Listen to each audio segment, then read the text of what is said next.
तो आज देखते हैं क्वेश्चन नंबर 4 को। बेसिक का है, तो अगर आपने नहीं देखा है first second fourth fifth question देख लीजिएगा। आते हैं ऐसे क्वेश्चन पे। तुम्हारा क्वेश्चन नंबर 4 कहता है कि on comparing the ratio of the coefficient and the out of pair of equation x minus 2y equal to 0 and 4y minus 20 equal to 0 is consistent और इनकंसिस्टेंट।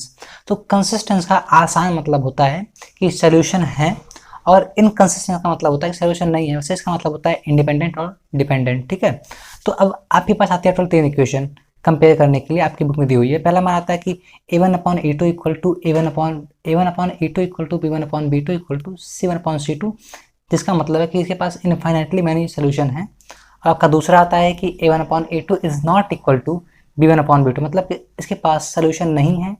और तीसरा आता है कि a1/a2 equal to b1/b2 but not equal to c1/c2, और ये होता है पैरेलल, और पैरेलल में सोल्यूशन नहीं होता है। तो जब सोल्यूशन नहीं है तो वो इनकंसिस्टेंस है, और अगर सोल्यूशन है तो वो कंसिस्टेंस है। हमें इक्वेशन दी गई थी, हमें इक्वेशन दी गई थी x, आंसर नंबर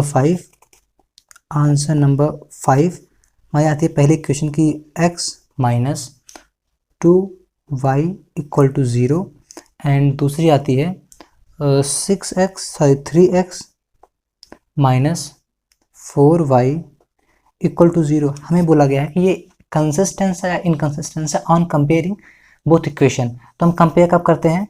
हम कंपेयर करते हैं a1/a2 equal to b1/b2 equal to c1/c2 में। ठीक है, और दूसरा आता है हमारा a1/a2 does not equal to b1/b2 does not equal to c1/c2, और तीसरा आता है हमारा कि a1/a2 does not equal to b1/b2। हमें इन सब में कंपेयर करना है कि इसके पास ये कब कंसिस्टेंस है, कब इनकंसिस्टेंस होगा।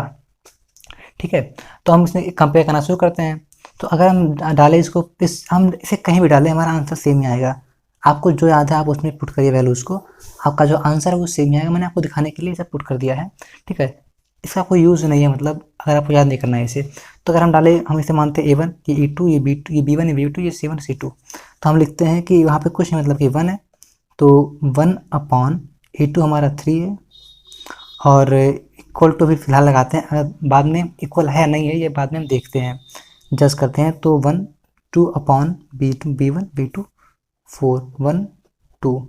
हमारा जो आई फाइनल इक्वेशन निकल के वो आई कि 1/3 इक्वल टू 1/2, और ये इक्वल नहीं है इसलिए हम इसे करेंगे कि 1/3 is not equal to 1/2, therefore it is an consistence equation, therefore it have single solution.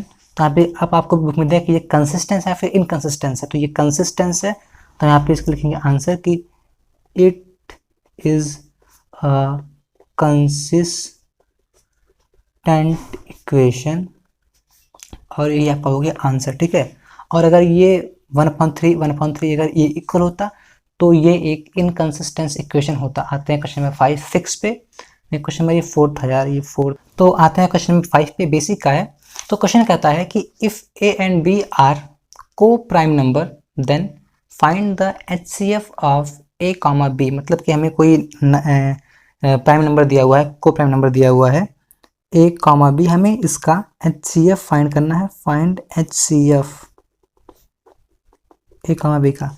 तो हम बात करते हैं पहले कि हमारा क्या होता है को प्राइम नंबर। तो हम को प्राइम नंबर उस नंबर को बोलते हैं जिसके दो नंबर के सेम कॉमन फैक्टर है। मतलब जैसे कि हमारा आ गया 5 और 2 के दोनों के सेम फैक्टर हैं। आता है पहला हमारा 2 × 1 एंड 5 × 1। यहाँ पे दोनों 1 जो है वो कॉमन है, तो हमारा 2 और 5 आपस में को प्राइम नंबर है, हम इसलिए इसे बोलते हैं को प्राइम नंबर। ठीक है, अब बोलता है कि a और b अगर को प्राइम नंबर है तो उनका HCF क्या होगा।